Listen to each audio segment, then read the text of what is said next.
Service conductors are conductors that run from the utility connection point or meter to the building. They are typically connected to overhead or underground facilities owned by the utility company. Service conductors are responsible for delivering electricity to the building's electrical system. Examples of service conductors include service entrance conductors, service laterals which are underground, and service drops which are overhead. Feeders, on the other hand, are conductors that run from the service equipment such as the main breaker panel to various electrical loads within the building.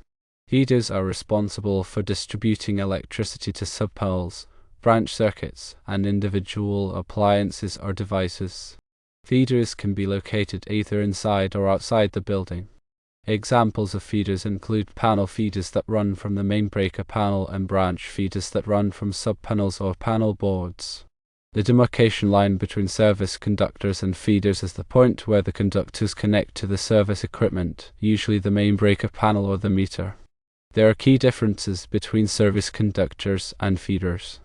Firstly, service conductors deliver power to the building, while feeders distribute power within the building. Secondly, service conductors connect to the utility, while feeders connect to the service equipment. Thirdly, service conductors are typically owned by the utility company, while feeders are owned by the building owner.